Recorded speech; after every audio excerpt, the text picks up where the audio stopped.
Kristen Welker is the moderator of Meet the Press. Kristen, good morning. Great to see you. Tuesday marks 1 year of the second term for President Donald Trump. A good time to stop and take stock. You can start there with what we just heard from Melanie about the president using the Justice Department to go after his perceived political enemies. You can talk about the ICE operations and the immigration crackdown domestically. You can talk about Venezuela and Greenland, which we're going to get into a little bit later in the show. How are you assessing this year one?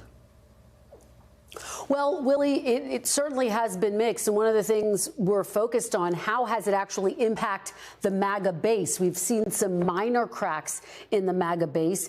Too soon to say if that will have any real impact. But look, Republicans are concerned this election year that President Trump focused on all those issues you laid out, Willie, not focused enough on the cost of living, especially the prices of things like groceries and the price of health care. And what we're seeing from a recent CNN poll, in fact, is that President Trump is underwater on all of the top issues that voters care about, including immigration. Remember, that was one of his biggest strong points. Big picture.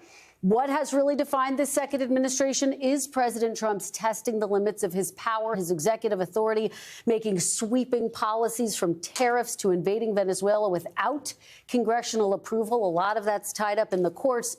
He's also been accused of using the Justice Department, as Mel just laid out, as his personal law firm to seek retribution against his political enemies with the Justice Department. And she just talked about this, recently announcing investigations into the Fed chair, Democratic officials in Minneapolis. And of course, I will be speaking with Mayor Jacob Frey on the program today and get his latest reaction to all of this.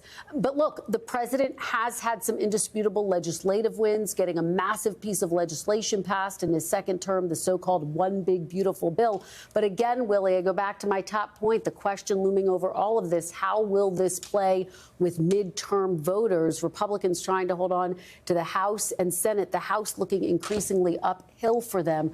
Time will tell how this all unfolds, Willie. And as you say, independents, too, bleeding there in their support for the president in that polling as well. Kristen, thanks so much. We'll look for more this morning on Meet the Press when Kristen is joined by Treasury Secretary Scott Bessent, Democratic Senator Tim Kaine of Virginia, Republican Senator Rand Paul of Kentucky, and Minneapolis Mayor Jacob Frey.